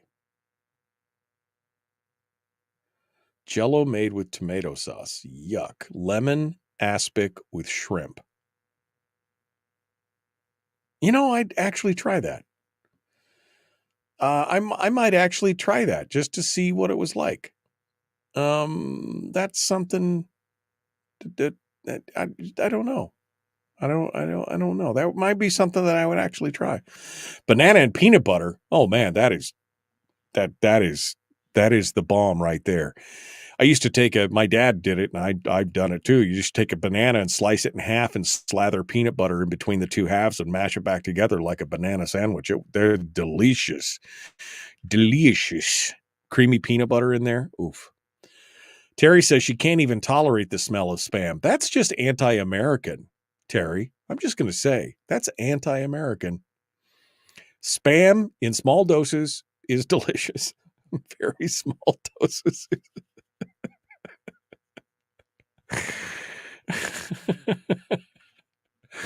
Jill said, when I was young, neighbor kids liked to eat peanut butter and mustard sandwiches. That's just weird, you know. Went to an Athabascan's friend's house for Thanksgiving, and they had a moosehead soup. Raised in a restaurant, so I ate it. It wasn't horrible, but there were eyeballs. Yeah, I mean, I've been to a native potluck, and they have some foods that are definitely outside the mainstream. Let's just put it that way. Spam boiled with potatoes is great when you dress it like baked potatoes. Huh. Oh, that's interesting. Athabascan. We also do maraschino cherry cream cheese stuffed celery. That's kind of weird. But you know, what was that? We got a spam call when somebody mentioned spam. Got a spam call when somebody mentioned spam, said Teresa.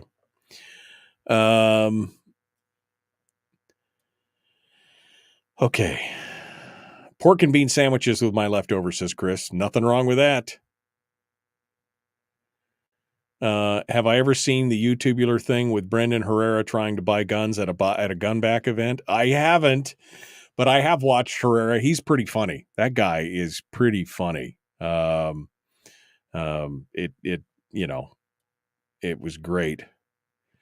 The tribe at the first Thanksgiving did make a treaty with the Pilgrims that decades later led to war with another tribe. Yes, it did. But they did make the treaty to begin with. And then the treaty fell apart after the chief died and his son took over. And then disease started to ravage it. And then it turned into the King George War. And it was a whole thing. But again, genocide. I mean, that's just, if you like Thanksgiving, you celebrate genocide, which is just the most non-starter argument I've ever heard. Spam and pineapple sandwich? That's ham and pineapple. It's like a pineapple pizza. I wouldn't say, I mean, I would try that out. I would try it out. Moose tongue sandwich. Oh, so good. Moose tongue. Little spicy mustard. Oh, haven't had a moose tongue sandwich in years. So delicious. Oh, man. Do you know what spam is made of? Meat. Some kind of meat. I don't need to know. It's like a hot dog. I don't need to know what's in a hot dog. I enjoy hot dogs. It is what it is, you know? I mean, do you know what's in spam? You know, I just, you know. Who doesn't rinse the soap off their dishes? What? Sometimes the most random comments just catch me. Just catch me. I have no idea who doesn't rinse the soap off their dishes. But you know, there you go. Okay.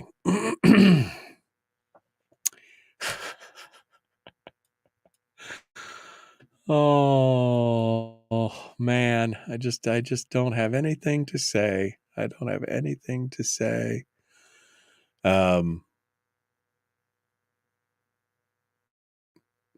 sorry. I'm just scrolling through some of the things here that I'm about to talk about. That ham and banana casserole, though, the pictures on the guy's face at the end of that article, when you look at it and he eats it and he's like, it's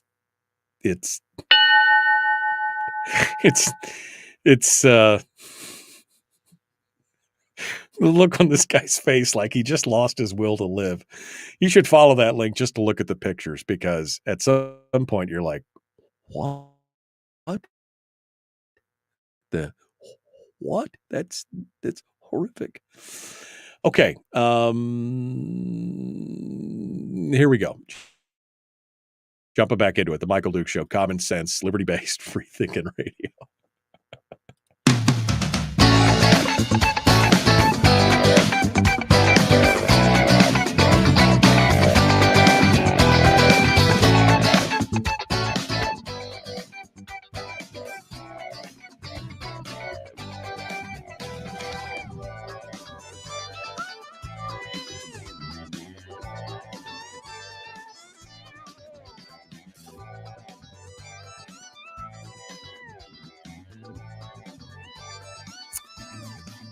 Okay. I would welcome you back. Welcome you back. We're back here, the Michael Duke Show, Common Sense Radio. Thanks for coming on board. The final segment of today's show. We're getting ready to dive into it. And jump. Bill just said he's eating a toasted jalapeno cheddar bagel with peanut butter on it as we speak. You know, that doesn't really sound that bad, Bill. Nothing like the mustard ham wrapping a banana covered in banana and cheese sauce. That just sounds, I mean, you know, a little just weird. But peanut butter on a toasted jalapeno cheddar bagel. I think I could choke that down. I think that wouldn't be too bad. So this is the final segment for today and the final segment for this week. I am off tomorrow for Thanksgiving and the day after. And we'll be back next Monday to start the madness all over again. Only this time we'll be on the countdown towards Christmas, which I want to remind you that I will be on vacation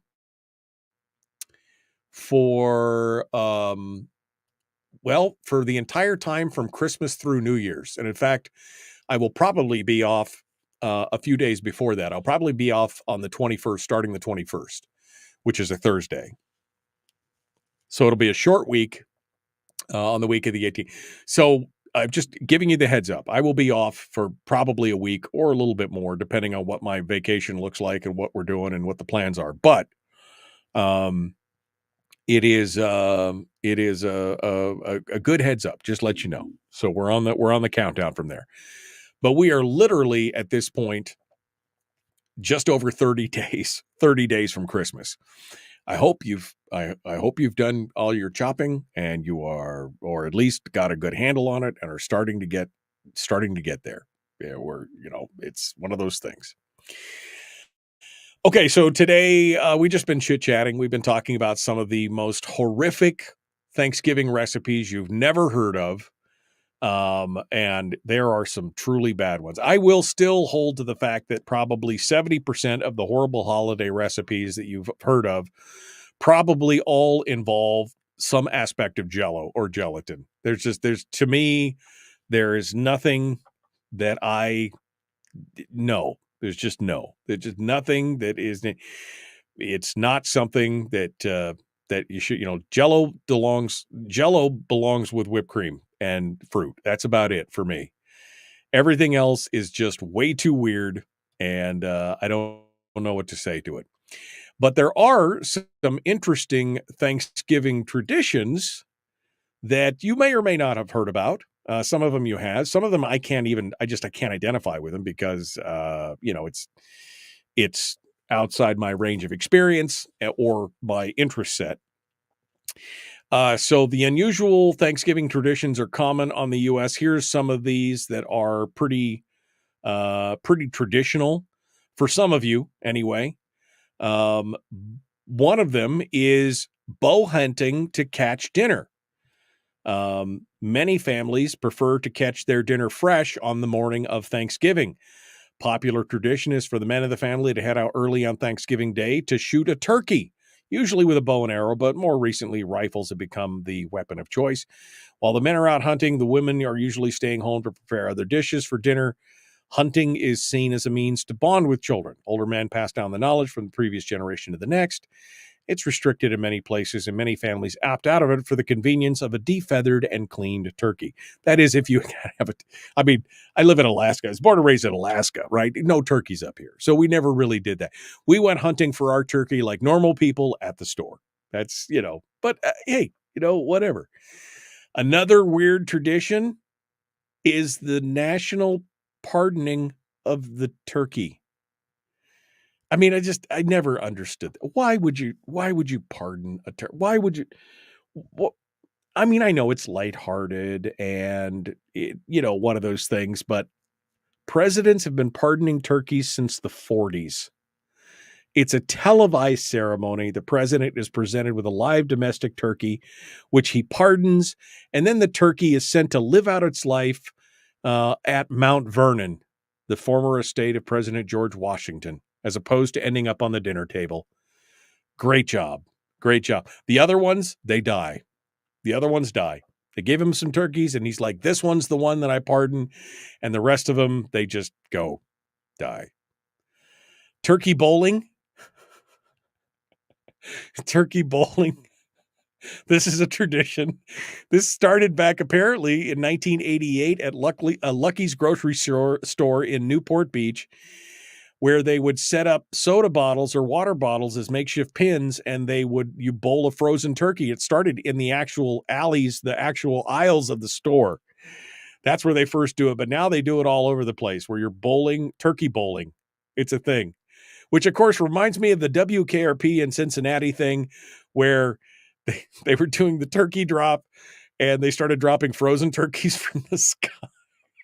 And then they threw a live turkey out, and he says, as God is my witness, I thought that turkeys could fly.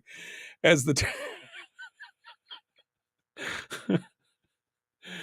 of the other big things, of course, the turducken has now become a tradition for many people. For those of you who don't know what a turducken is, it's a deboned chicken stuffed inside of a deboned duck, which is then stuffed inside of a deboned turkey. It's like the Thanksgiving version of Inception. It's inside of an inside of an inside. And apparently it's delicious. I mean, come on, 3 different kinds of meat. How could that not be delicious? Absolutely delicious. At Northern Technical High School in Florissant, Missouri, Thanksgiving marks an annual pie throwing event where students get to launch pies at the faculty and the administration. I could get into that. Could you imagine lining up the legislators and the governor and all of his administrators to throw pies at? Yes, I think we could do that. I think yes, it's crazy. What was the other unusual? Carving the turkey obviously is an American tradition, although I just think somebody's got to do it. The wishbone, where you take the wishbone and you dry it out from the year before and you split the wishbone. That's a big deal. Watching the Macy's Day Parade. I never understood the fascination with the Macy's Day Parade. Never to this day can I understand. I mean, it's got millions of viewers. Somebody one day said, let's put this parade on TV and see if people watch it. And it's a 3-hour. Why would you watch I just don't even. No, I don't understand. The other thing I don't understand, which forgive me, because many of you are all about this, is the football. Watching the football on the TV. Why would I don't understand. I mean, I understand sports intellectually. I just don't understand the appeal of watching other people. Occasionally something will catch my eye, but I just don't see the fervor that comes behind it. Maybe it's an Alaska thing, just not being exposed to it, not playing much I played on track and field. I played a little hockey in college, but I mean, that was it. I mean, I don't know. I don't know. Maybe it's just not me. A common practice in the U.S. is to decorate your house for Christmas on Thanksgiving or the day after, which we've done in the past. We don't normally get that, had an early start on it, but we've done that in the past. You get to decorate the house as a family. That's a kind of a cool deal. The Black Friday thing. I don't understand Black Friday either. Who thought that was a good idea? We'll start these sales the day after Thanksgiving. I mean, I think it's kind of because it's the official kickoff to the Christmas season. And so that's the day that they started their sales. But it became this kind of marathon, dog eat dog, Lord of the Flies event where, everybody gets up now at 4:00 in the morning to go,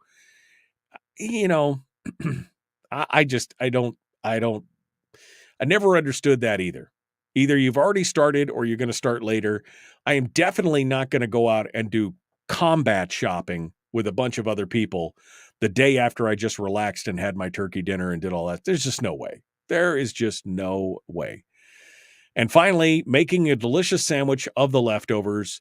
People have been hitting us with their leftover recipes here as well, which I think is fantastic. Again, we've got our sandwich that we call the Dickens, which is absolutely delicious. We've talked about making sandwiches with the extra stuffing. Like, first of all, who has stuffing left over? You guys are definitely not. I must be an overachiever because we hardly ever have any stuffing left over. In fact, my wife ends up making 2 batches of stuffing, so we still have stuffing for leftovers. But you take the leftover stuffing and you put it in a waffle grill or a panini press or whatever, and you cook it down till it's like a piece of bread, and then you make the turkey sandwich on the stuffing bread.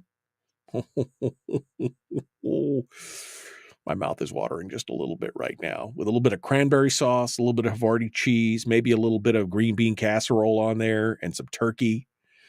Sounds just delicious, doesn't it? Oh, so good. Making delicious leftover sandwiches. There's a ton of different recipes, including quesadillas, casseroles, sandwiches, sliders. I mean, just don't do it with the aspic, okay? Do not do it with gelatin. Do not throw all your leftovers into a Jell-O mold and pour non-flavored. Just don't do that. Turkey tetrazzini is a perfect example of what to do with leftover turkey from Thanksgiving. It's delicious. My wife, it's so good. So good. All right. Well, you know what? I feel lighter. I feel brighter. I feel like this was a great show today. I don't know if you do. Hopefully you feel good about it.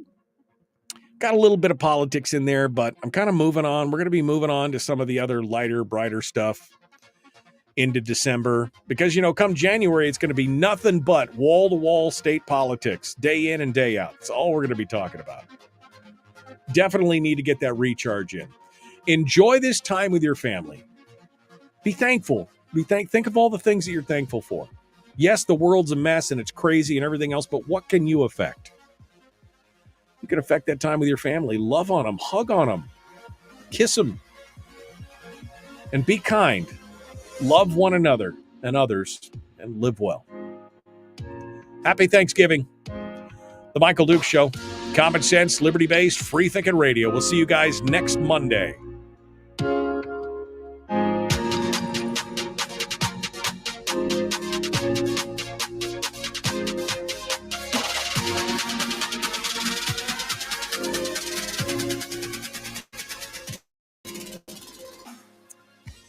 Turkey rice soup made from the turkey carcass the day after?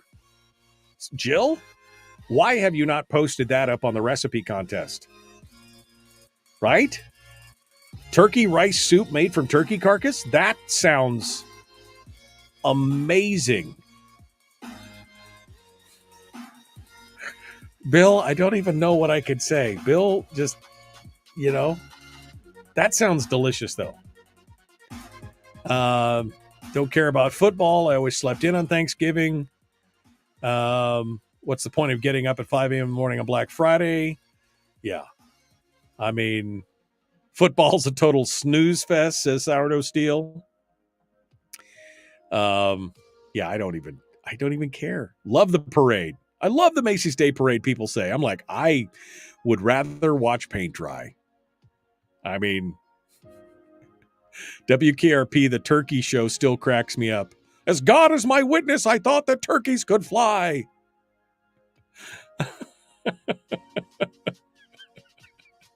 What, she didn't like that. Tawny's like, normal people buy it at the store. What a way to perpetuate the myth of where our food comes from. Oh, you know what I mean. I'm going to hunt for my turkey like normal people and go get it in the store. I'm going to hunt for it in the store. We know that it doesn't come. Anyway, it's one of those things. All right, my friends. You know what?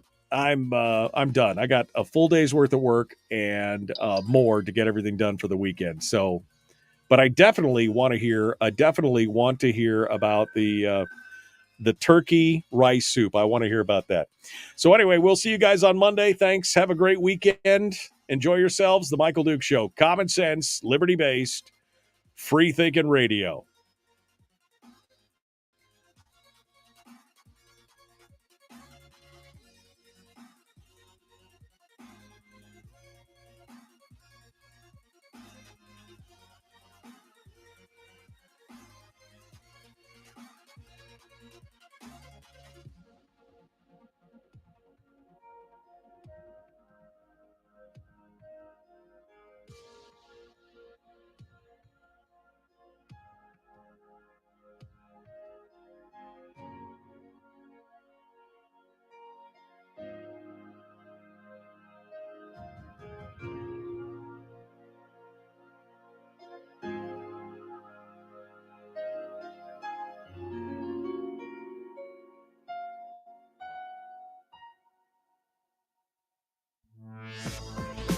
We've shed our terrestrial radio skin, and now we are slimy lizard internet people. It's the Michael Duke Show.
Goodbye.